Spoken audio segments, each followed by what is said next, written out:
I will hand you over to Professor Wood. Professor Wood is from the Department of International Development and he teaches master's degrees in international studies with a particular focus on economics, am I right? So we're very fortunate for him to come here and speak to you again. He's going to tell you about the economic side of development, which I just think is a great thing that everyone should know about. And I'll hand you over. Well, it's terrific that you've all got engaged with development. Thank you very much for inviting me to speak. What you're actually going to be working on is the grassroots, which is where development actually happens. But it may be helpful to you to have some of the sort of the broad, high-level context in which development happens. And I want to talk to you this evening about one particular aspect of the sort of broader development, set of broader development issues, which is trade and development. By trade, I mean foreign trade, international trade. And it's a subject on which there is a great deal of agreement and a great deal of disagreement. And the agreement is that trade matters. I mean, trade is trade matters for development. Everybody agrees about that. What they disagree about is how much does it matter for development? In what ways does it matter for development? And crucially, what should developing countries do in the way of trade policy if they want to develop successfully? So what I'm going to do in this talk is I'm going to talk about why people think that trade matters, in fact why people think they know that trade matters, and look at some of the evidence. Then I want to talk about why quite a lot of people still have doubts about trade and development and how seriously we should take those doubts.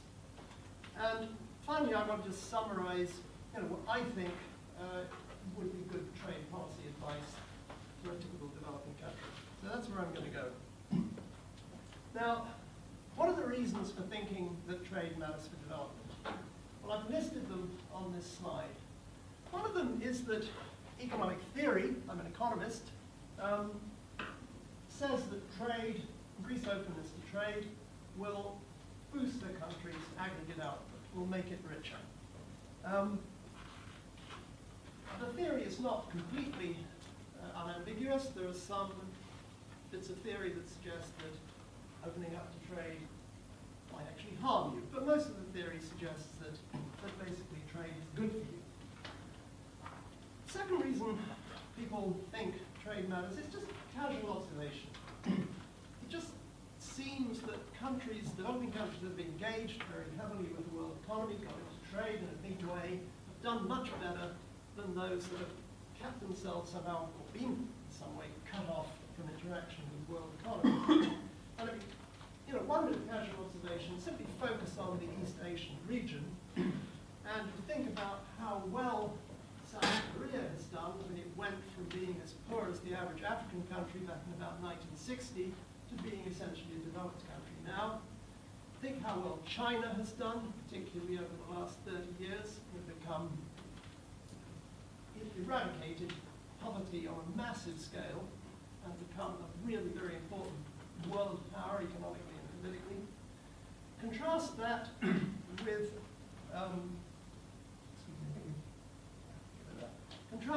with two countries in East Asia that have remained largely closed to trade. One of them is North Korea, and the other is Burma.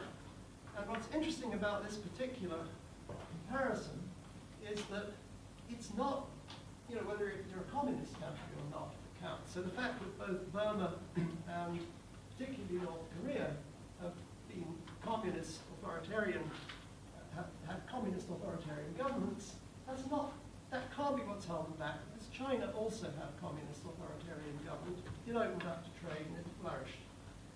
So casual observation is reason number 2.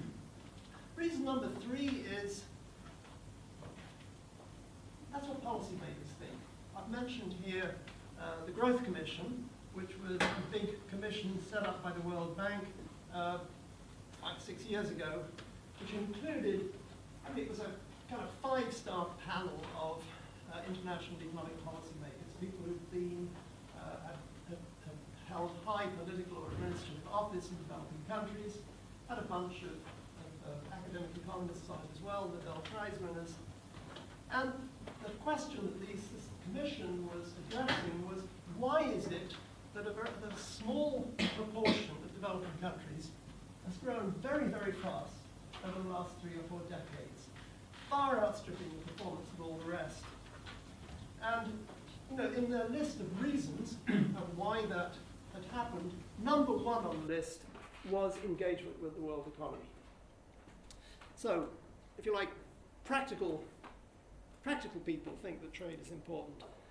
Then, statistical evidence, econometric evidence, what economists call statistics.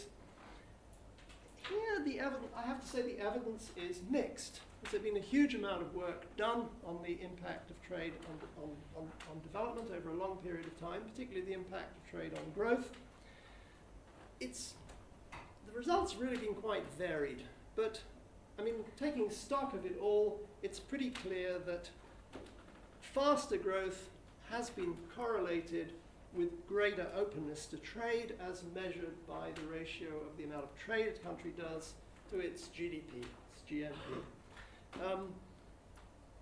That's a correlation. I mean, that doesn't prove causation, but it's a correlation that's consistent with the underlying theory. Doesn't look as though just having lower tariffs on imports is necessarily very good for growth. So the evidence is not clear on that. But the one thing that does come out of statistical studies is that none of them suggests that being open to trade makes you grow slower. The question is really, does it have no effect or does it have a positive effect? There's no evidence that it has a bad effect. And I want to just illustrate this statistical evidence with a graph that I think is a very vivid illustration.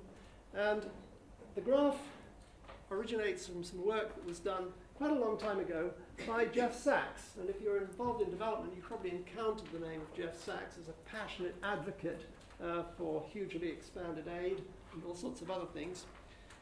He's actually a brilliant economist. He was a very, very distinguished academic economist.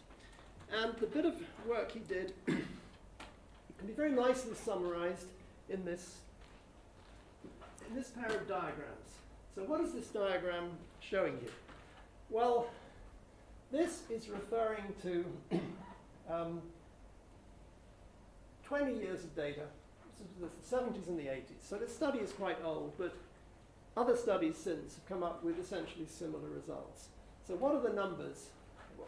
What's the graph telling one? What's on the axes? Well, on the vertical axis, you've got the growth rate of each country over this 20-year period. So some of them are negative. That's the 0 line. So countries down here are growing at an average rate of -2%. Ones up here are growing at an average rate of 6 to 8% per year. What you've got on the horizontal axis is how rich they were at the beginning of the period, 1970. So this is their 1970 GDP per capita. So the further you go out to the right, the richer the country was at the beginning of this period. Now, the significance of this diagram is that if developing countries were catching up with developed countries, the scatter would have a downward sloping line of some sort. So poorer countries would be growing faster than rich countries. That would mean the process of development was happening in a satisfactory way. Developing countries were catching up. And as you can see, that's not at all what the picture shows. This picture and all other pictures of this general type show this kind of triangular pattern where these are the developed countries, these are the rich countries, Japan, Canada, the United States, Sweden, Denmark, Netherlands. They're all growing, at that point they were all growing at rates between 1% and 4% roughly. Developing countries were all over the place. Some of them were growing very fast, some of them were going backwards, a bunch of them were growing at about the same rate as developed countries. So there was no general picture of catch-up here. What Jeff and his co-author then did was to say, well, let's split all the countries, and particularly the developing countries, into 2 groups. The countries that are open to trade, who are actively engaged in trading with the world economy, and the ones that aren't. Now the way they did this split, which is controversial, partly because they were making a kind of black-white distinction between openness and closedness, whereas the truth is probably shades of grey. But they made this distinction in a fairly rigorous kind of way, and they replotted the diagram for just the open countries. Well, there's your downward sloping line. If you just look at countries that are open to trade, you're getting catch-up. The poorer ones are growing faster than the rich ones, so they're converging. Who are these developing countries up here? I mean, they're clearly a minority of the overall set of developing countries at that point. Some of them you probably wouldn't be surprised to know about. There's Korea, I talked about already, South Korea, Taiwan, Singapore, Hong Kong. These were the 4 little East Asian tigers that grew spectacularly fast between the 60s and at about 2000. Then there are a bunch of countries you wouldn't probably think about as being open or in any way distinct. Yemen, Indonesia, Mauritius, Thailand, Malaysia, Cyprus, Portugal, southern European countries. So, again, a very striking bit of evidence that if a developing country is open to trade, it's going to catch up. If it's not, it probably isn't. Because if you look at the same scan for closed countries, it's just a random mess. So that's just that's one sample of the statistical evidence that I think underpins the view of many people that trade is important for successful development. Openness to trade is important for successful development. As I say, there is a bunch of huge amount of other statistical evidence, and more recent studies I think have broadly supported the results that Sachs and his co-author Warner came up with. So now I've got through the first section, which is saying these are the reasons why people think trade matters for development. Now let me turn to the reasons for doubt. And we start with one reason for doubt, which is there are quite a lot of countries, it's not hard to think of, developing countries, which seem to have been very heavily engaged in trade, but really haven't grown very fast. I mean, an example that's often mentioned is Haiti, which is a country that's had essentially no policy barriers to trade, no significant tariffs for a very long period of time. It's been, in that sense, completely open to trade. It's remained very, very poor, sitting there in the Caribbean.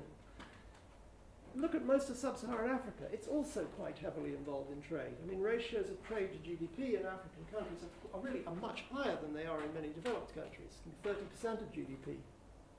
Over long periods of time, Africa has hardly grown or gone backwards. So, what's going on? Well, one explanation is that the problem is that the sorts of countries I'm talking about are mainly primary exporters, exporters of primary products, agricultural and mineral, and that openness to trade for primary exporters is not helpful to development. It just leaves them open to being exploited as they're called hewers of wood and drawers of water. But their best strategy would have been not to open up to trade, but to focus on developing themselves internally. Is that the reason? Is that why these countries have done badly? Because they have a lot of natural resources and exported primary products? As I say, no. There's a phrase that in the literature called the resource curse, and this is meant to be having a lot of natural resources is bad for your development. But, well, you know, how do you then explain the United States, Canada, Scandinavia, some of the Southeast Asian countries? They're resource abundant. So the paradox, in a way, is that resource abundant countries, countries with a lot of land and natural resources per person, in that group you can find both the richest countries in the world and the poorest countries in the world. So what seems to be going on is that the countries I'm describing at the top, the Haitis, the Africas of this world, the problem has been not having too many natural resources and exporting primary products. The problem has been poor governance, poor institutions. These countries have been ridden by conflict, corruption, effective and kleptocratic autocracy. That's what's held them back. And what one can say about where I think you can make an argument that there's a resource curse is that for natural resource abundant countries, the quality of governance matters a lot more than it does in resource scarce countries. In a resource abundant country, you have good governance, you will prosper. If you have bad governance, you will be mired in backwardness. If you have, as I say, poor institutions will hold you back. So what's the conclusion about this reason for doubt? Well, it's clearly qualifying the sort of simple-minded conclusion you would get from the scatter diagrams I was just showing you. Trade is not a sufficient condition for successful development. It's a necessary condition for successful development. You're unlikely to grow fast if you close yourself off to trade, but you need more than that to be able to grow successfully. And if you remember the Growth Commission I was talking about, this group of wise and experienced policy advisors, I said they came up with a list of reasons why some developing countries had grown very fast and others had, most of the rest had grown very slowly. Number one on their list was involvement with the world economy. Number two was the quality of governance.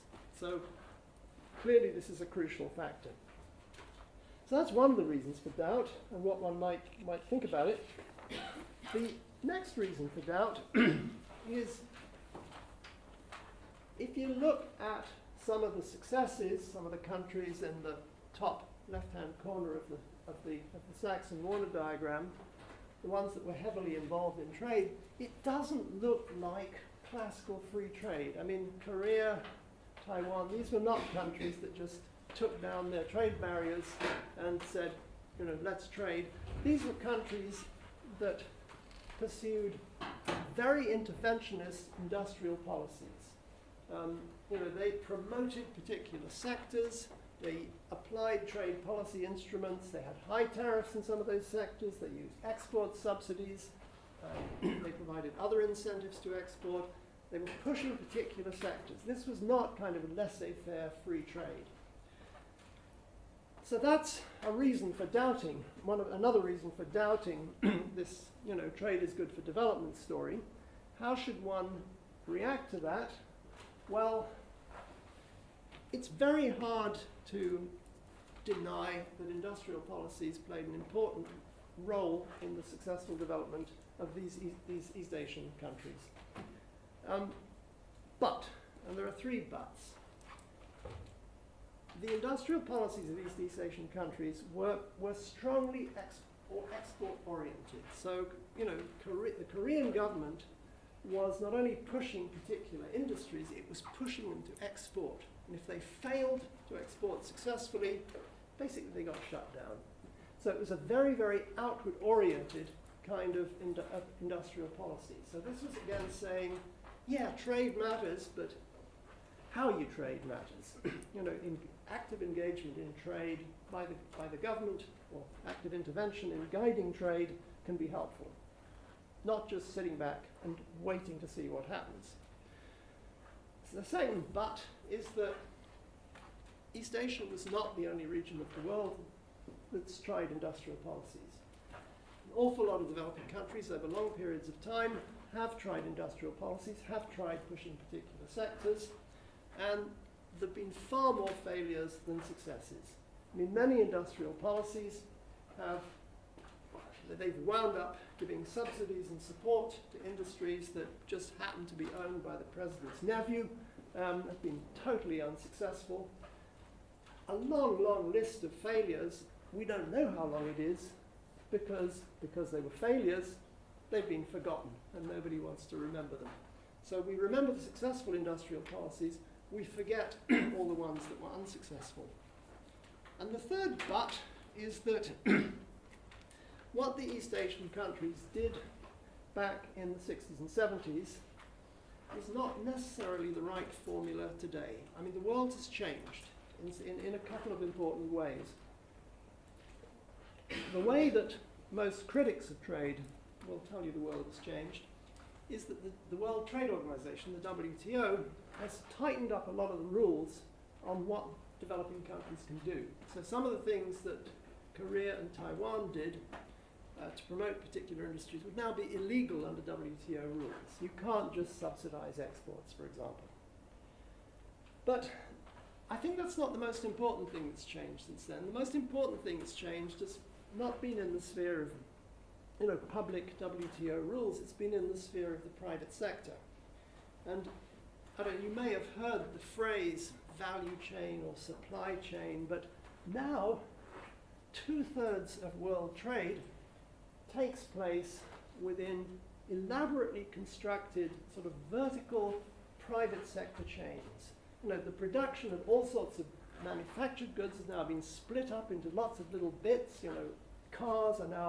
Components of cars are now made all around the world, and then they're assembled in one particular place.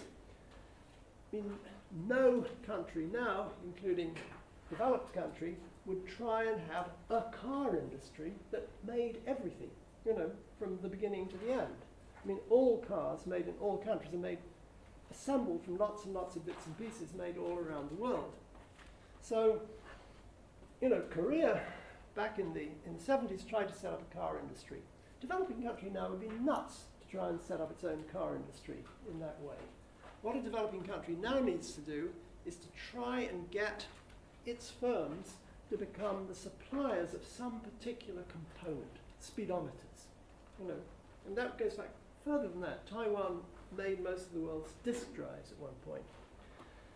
And again, if you look at how trade in agricultural products, a lot of primary products are traded within large multinational firms, but think about the fruit and vegetables that you buy in supermarkets, many of which are sourced from Africa.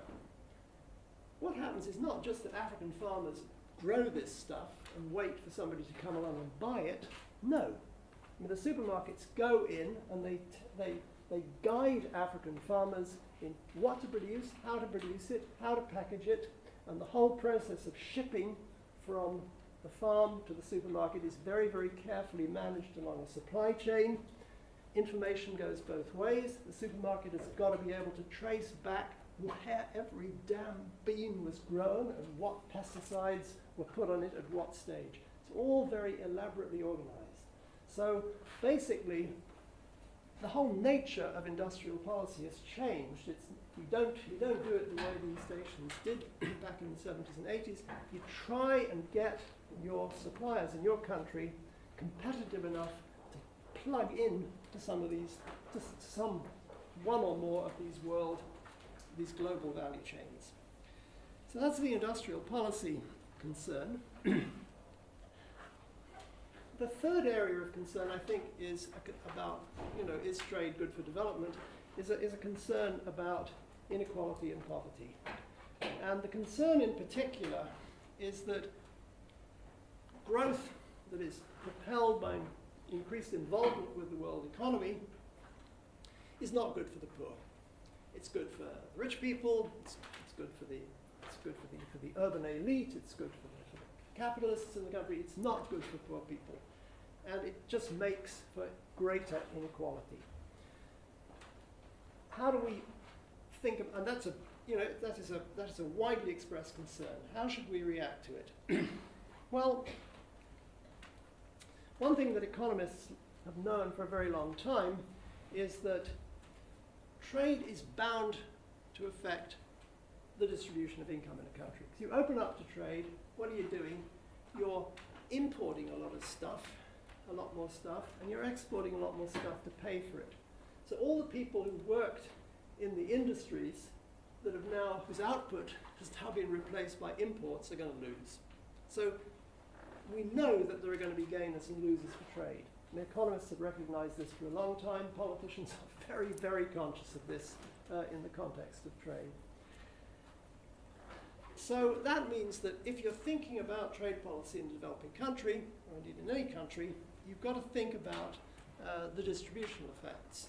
In some of the groups who are economically injured by greater imports, you needn't worry about, but if these groups are initially poor and disadvantaged, you need to think about ways in which you can try and cushion the impact of trade liberalization. Trade liberalization may be good for the country as a whole, so you may still want to go ahead with it, but you'd like to try and prevent some of these, or cushion some of these adverse side effects, particularly on poorer groups.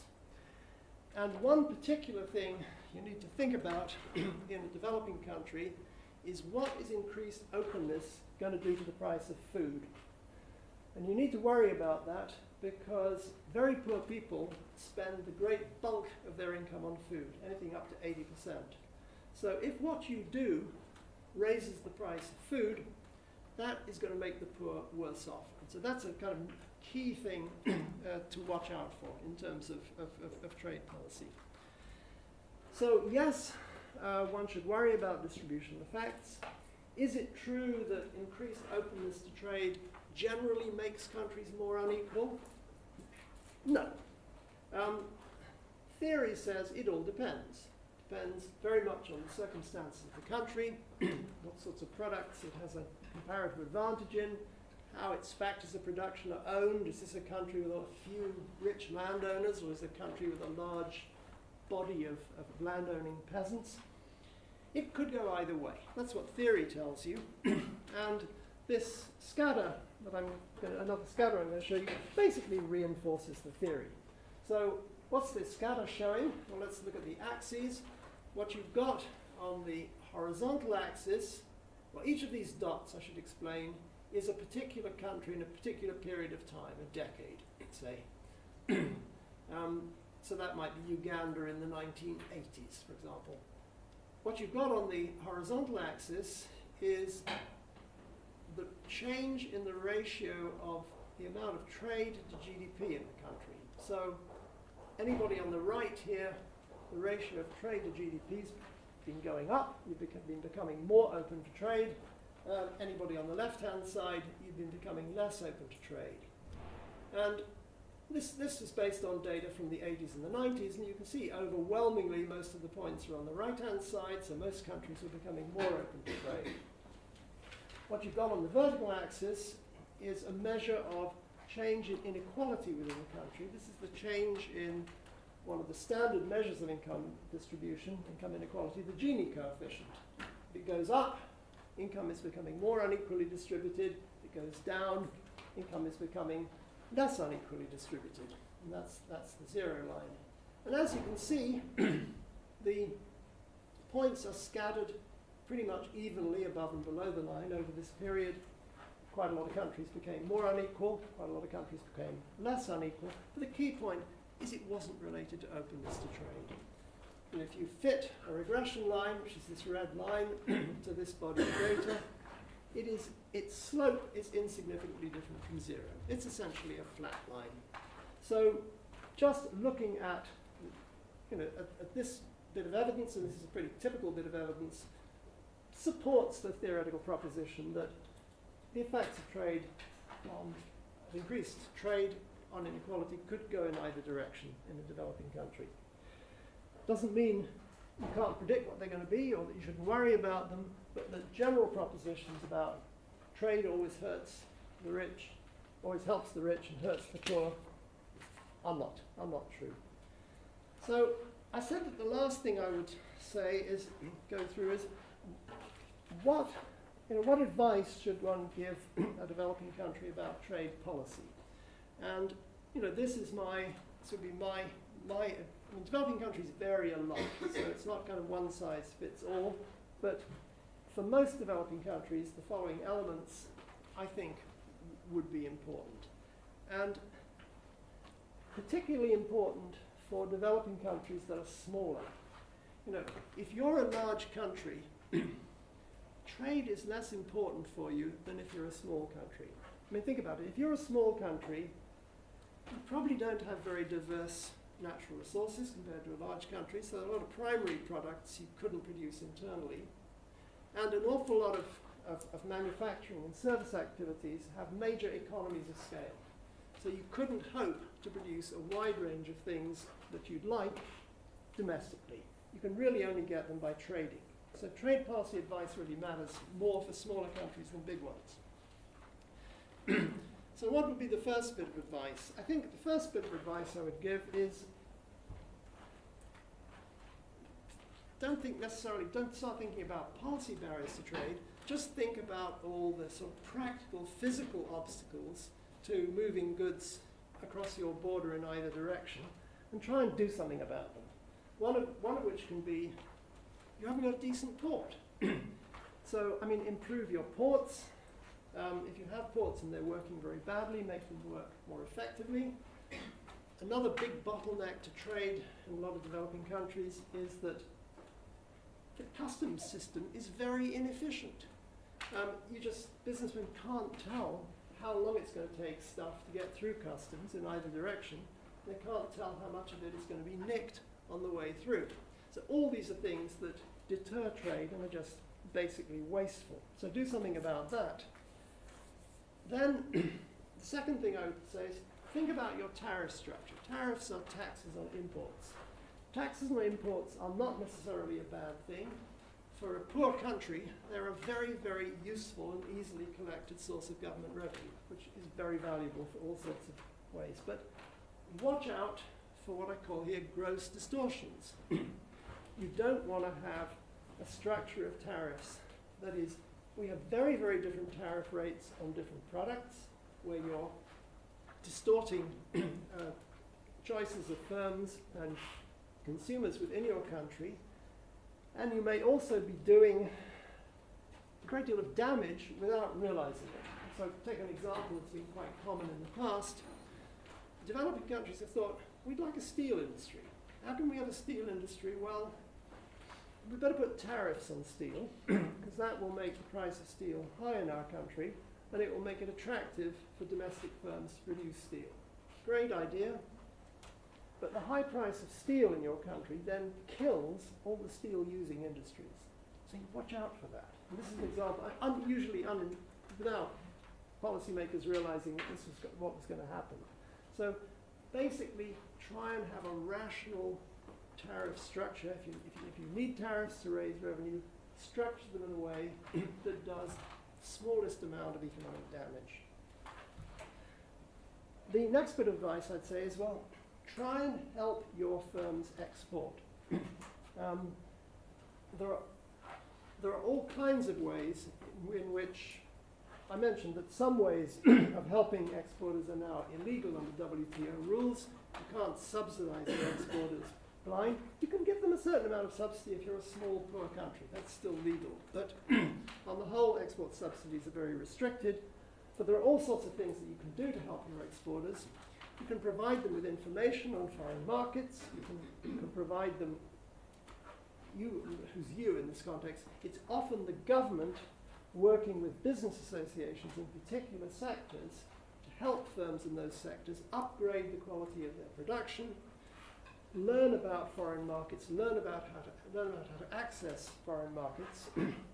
The government's embassies overseas can play a very valuable role, commercial attachés, acting as kind of marketing agents for firms. So try and help your exporters. Should you promote particular sectors? This is called industrial policy. Should you pick particular sectors and put resources into trying to develop them? Maybe, but I think my advice I think my advice about industrial policy is it's guilty unless proved innocent. As I said before, there are so many examples of failures that I think you really need to prove beyond reasonable doubt that it's going to be worth putting scarce public resources into a particular industry before you do it. And finally, be particularly alert to the effects of trade policy and changes in trade policy on poor people within your country. I mentioned particularly, watch out for what will happen to the price of food. So that's it. That's as far as I'm going to go. And I'd be very glad to answer any questions on anything I've talked about, or indeed anything I think I haven't talked about that I ought to have done.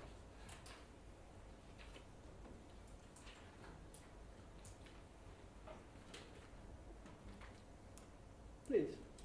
In relation to the trade in Europe, so the EU, you've got high subsidies, yeah. And it is often said, whether it's right or wrong, that this prohibits, for example, say a tomato farm in Ghana yeah. from selling their tomatoes in Europe because the Italian farmers are highly subsidized. Yeah. what is your opinion on that then? My opinion is you're absolutely right. One of the big problems with the world trading system at the moment is that a lot of developed countries protect their farmers. I mean, they subsidize them, they impose barriers to imports from developing countries, which are very damaging to many developing countries. And the most egregious example of this is actually what the is cotton subsidies in the United States. The United States spends $20 billion a year on subsidizing its cotton farmers. That is very damaging to cotton producers in developing countries who can't compete. It's particularly damaging to, I mean, the most unfair aspect of the damage is to 4 poor West African countries, which are potentially major exporters of cotton. There's nothing they can do about it.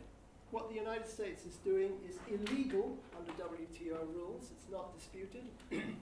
But the WTO has no teeth, and contrary to what you may imagine. It's not a big, powerful organization. It's just a kind of coordinating organization.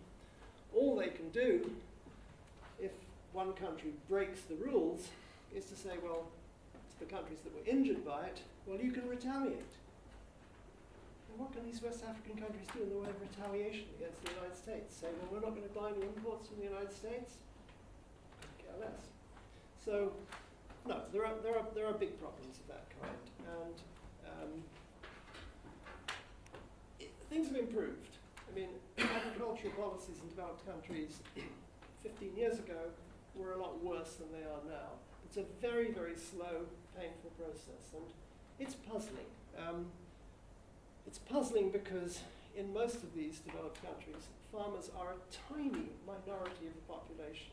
So, I mean, no sense do they command sort of huge voting power. They have enormous political influence. So it is a major problem in trade. Yeah.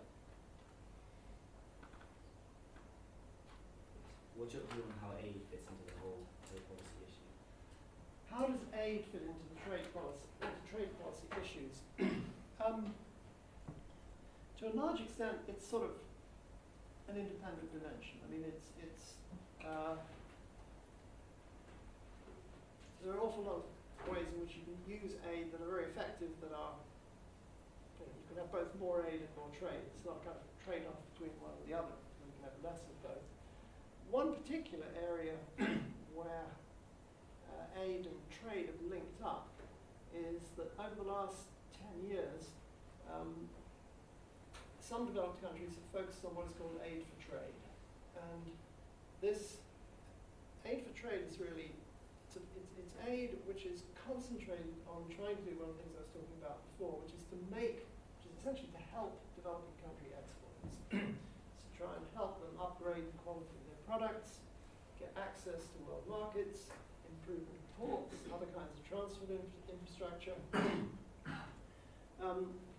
Try and get them integrated into global value chains. So that's, and on the whole, the evidence is that, well, maybe like other forms of aid, it's been successful, but it's been much more successful in countries with strong institutions and good governance than in countries that have serious governance problems.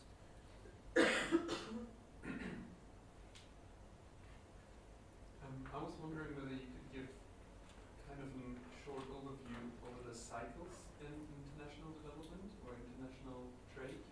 So if I remember correctly, there was this import substitution industrialization you talked about, 50s, 60s I think, and then more the export-led growth. Yeah. And Yeah. what do we have now? Is it a mixture of both, or is it still rather export-led? Yeah, that's yeah. The history of this, I mean, for those of you who are not familiar with it, to recap, is that, as we're saying, in the 50s and the 60s, dominant thinking, at least among development economists, was that the way to go was to disengage from trade, to focus on what's called import substitution. This is basically stopping importing things and thereby encouraging your domestic firms to produce them instead. This was a very popular theory, particularly in Latin America, but in a wide range of developing countries. And what really pushed it out of what really pushed it out of favor was the success of these East Asian countries in the 60s and 70s. It was clear by the end of the 70s that these East Asian countries had grown far faster than anybody else, and that this had been clearly linked to becoming heavily involved in exporting. So there was a whole rethink. There was an academic rethink, there was a rethink in international policy circles, there was a rethink in particular developing countries. And there was a big shift in favour of saying, no, we should be export-oriented. And has it swung back in any way since then? I think no. I mean, I think it has not swung back to anything approaching the position before. In fact, in terms of sort of trade stance, I think very, very little interest in restricting imports. That doesn't mean that what has revived lately has been interest in industrial policy, promoting particular sectors. But the way in which, and again, I think most people would probably agree with me that industrial policy should be approached with extreme caution. But if you are going to get into it, the way to do it is not through restricting trade. The way to do it is by providing direct positive incentives, to the extent that are WTO legal, to particular industries. So I think that's where it's come out.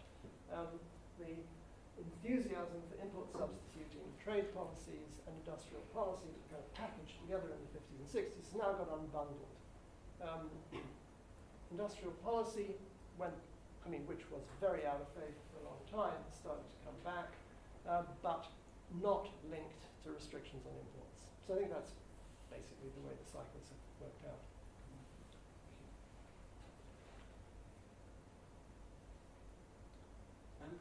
What do you take to be the role of sort of financial markets in this? Because presumably, part of East Asian growth is to do with financial markets, and then part of the reason it came crashing down financial markets. So is that not something that's sort of, quite patterned here? And also one of the big problems with developing countries is they just don't have the financial markets to support growing their jobs. No, you've opened up a very important area. I've been talking about trade in goods and services, basically, because that's what trade usually means. But there's this whole issue of, are you going to, and there are two big issues of opening up, actually. One is opening up to flows of people, migration. The other is opening up to flows of finance, flows of capital. And this has been a major headache for the world as a whole. It's been a major headache for developing countries. And, developing countries over the last few decades, many of them have suffered from financial crises, some of them of their own making, some of which have been because they have become too closely linked with the world financial system in circumstances where, as you're saying, their own financial institutions were so not up to it. And the analogy that I like to make, this is something I learned from spending time living in the United States, I think of it in terms of plumbing. I grew up in the United Kingdom where individual people's houses were not connected to the water mains directly. So you didn't have mains pressure.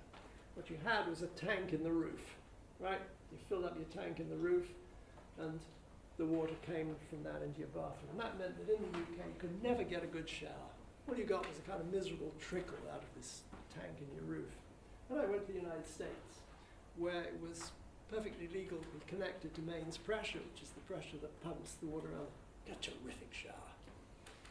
So I thought this was great. And then one day, living in Washington, on a cold day, one of my pipes froze and split.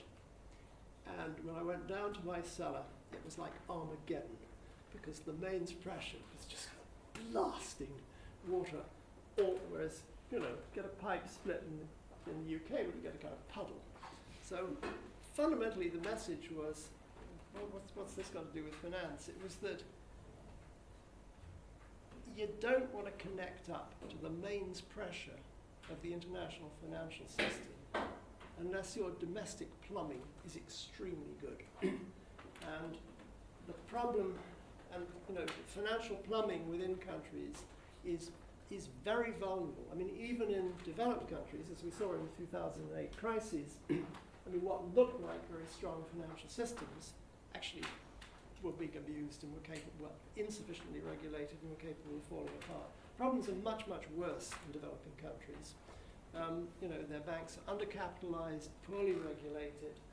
Getting integrated with the international financial system is a recipe for disaster. And I think now everybody thinks that. The IMF went through a phase in the 1990s of arguing that developing countries, in addition to opening the trade parts of their trade balance, their trade accounts, should also open up their capital accounts. Then the experience you describe of the East Asian crisis in the late 1990s changed their minds on that. Subsequent events in developed countries have reinforced views on that. So I think the view on developing countries is, yeah, open up to trade, but be very, very cautious about opening up to international flows of finance. I wonder, is it possible to be excluded from world trade or from the world financial system at all? Because I spent some time in Cuba last year, and they have two currencies, for example. So they have one convertible and one non-convertible peso. And as a tourist, you get the convertible ones, and they are, I think they are bound to the dollar, the American dollar. So you get one peso for one American dollar. But the actual non-convertible pesos, the native Cubans deal with, they're like, I think, only a fracture worth of it, maybe a 20th part of it or something. So could this be a strategy? I mean, apparently it doesn't work for Cuba too well, but could this be a strategy to kind of stay away from the world financial system until you build up your own, I don't know, industrial sector? Yeah. Good Well, I mean, a lot of there are different ways of doing it, but a lot of countries don't have convertible currencies. I mean, you cannot freely convert,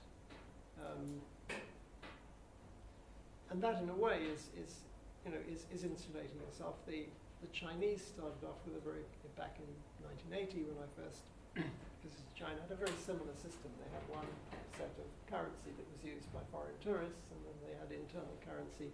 They gave that up quite soon. A lot of it is to do with having countries pegging their exchange rates at unrealistic rates. So basically, it's a situation where the official exchange rate is widely different from the black market rate you get within a country. This was very common over long periods of time in many developing countries. It's basically gone away because the advantages of having there were various reasons for wanting to peg your currency. One was to try and sort of stop international inflation coming in. Another was to sort of curb speculation against your currency. None of this really seemed to work. So all developing countries now, more or less whatever their political complexion, have moved towards having currencies that are, there are very few black market rates that differ substantially. And Cuba may be one of the few remaining exceptions. So that particular aspect of integration with the international financial system seems to have happened without serious problems. What you don't want to allow is allowing either foreigners to bring large amounts of money into finance into your country, or your own citizens to take large amounts out. I mean, we're a long way from open capital accounts in that sense.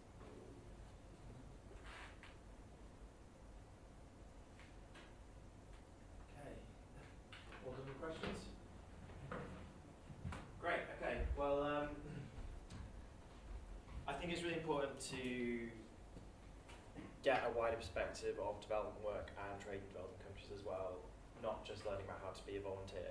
The reason why we have sessions like this, and we're very grateful to have people like Professor Wood come and talk to us, is because it's really important to contextualise what you're going to be doing when you go out to developing countries and you undertake the projects yourselves.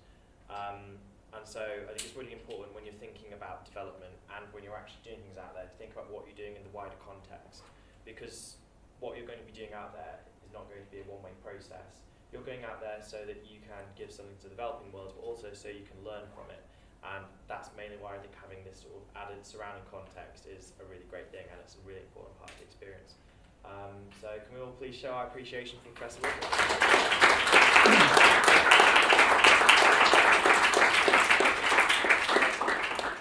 And thank you for some good questions. Okay, so just one last note.